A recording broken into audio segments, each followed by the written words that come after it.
시청자 여러분 안녕하십니까? VOA 뉴스입니다. 북한의 비핵화와 대북 제재 문제 등을 논의하는 미국과 한국의 실무협의체 회의가 워싱턴에서 열렸습니다. 폼페오 장관은 미국과 한국은 서로 다른 소리를 해서는 안 된다며 남북 교류 속도 조절과 행동전 협의를 강조했습니다. 조은정 기자가 보도합니다. 스티븐 비건 대북정책 특별대표와 이도훈 한국 외교부 한반도 평화교섭 본부장이 워싱턴 DC 국무부 청사에서 만났습니다. 양측은 완전한 비핵화와 한반도 평화, 유엔 안보리 제재 이행과 남북협력 문제 등을 논의했다고 국무부가 밝혔습니다.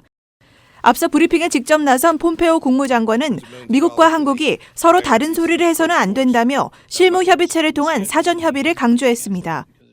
That we don't talk past each other, that we don't take an action or the South Koreans don't take an action that the other is unaware of or hasn't had a chance to comment on. 한국과 북한 간의 협력 진전 속도에 대한 지적도 나왔습니다. 북한의 비핵화보다 앞서서는 안 된다는 것입니다.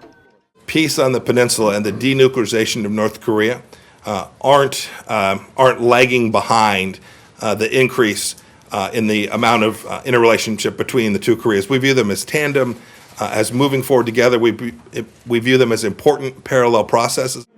전문가들은 한국이 실무협의체를 통해 철도 도로 연결 사업 등 여러 남북 협력과 관련한 제재 예외를 인정받으려 한다며 제재 예외 역시 비핵화 진전 속도에 달려 있다고 지적했습니다.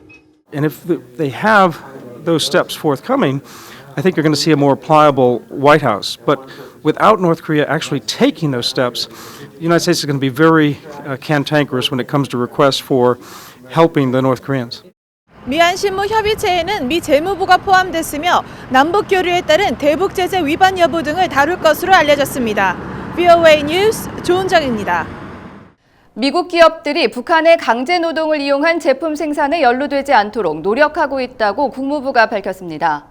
국무부 민주주의-인권노동국은 지난 7월 발표된 북한과 연계된 공급 체인을 가진 기업들의 제재 위험 주의보를 예로 들면서 이 같은 내용을 19일 자료를 통해 밝혔습니다. 북한의 비핵화 협상에서 중요한 검증 문제는 국제원자력기구 IAEA를 넘어 국제사회의 협력이 필요하다는 지적이 나왔습니다. 미국은 호주의 검증을 위한 협력 방안을 논의한 것으로 알려졌습니다. 김칸희 기자가 보도합니다.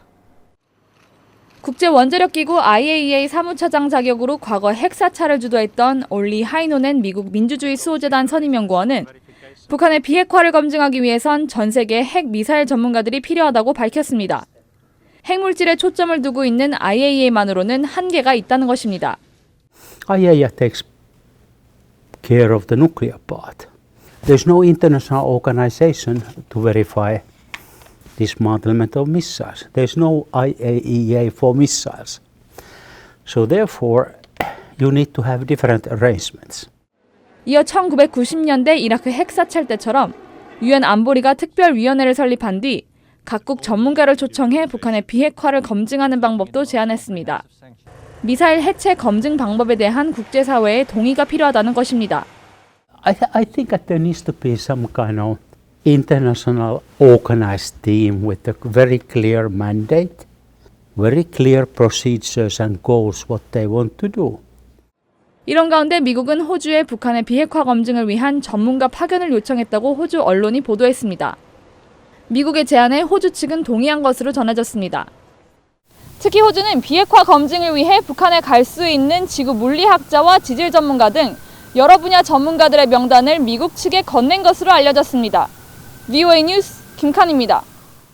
세계 화학무기 금지 협약의 집행기구인 화학무기 금지기구 OPCW가 네덜란드 헤이그에서 19일부터 이달 말까지 총회를 열어 화학무기 사용에 따른 책임 문제 등을 논의합니다. 이번 총회는 지난 6월 결정된 OPCW의 화학무기 사용국가 공식 지목 권한 부여 뒤 처음 열리는 것으로 시리아의 화학무기 사용과 독극물 VX를 이용한 북한의 김정남 암살 등 치명적인 화학무기 사용을 막기 위한 방안이 논의될 예정입니다. 북한 요덕 수용소 출신 탈북민들이 북한 정치범 수용소의 실상을 알리면서 북한의 인권 개선을 위한 한국 정부의 역할을 촉구했습니다.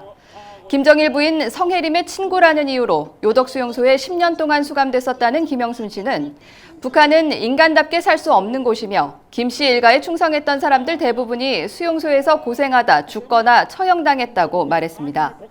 정광일 노채인 대표는 한국의 정권 교체를 4번 봤지만 지금처럼 북한 인권에 무관심한 시기는 처음 경험한다고 주장했습니다. BOA 뉴스를 마칩니다. 시청해주신 여러분 고맙습니다.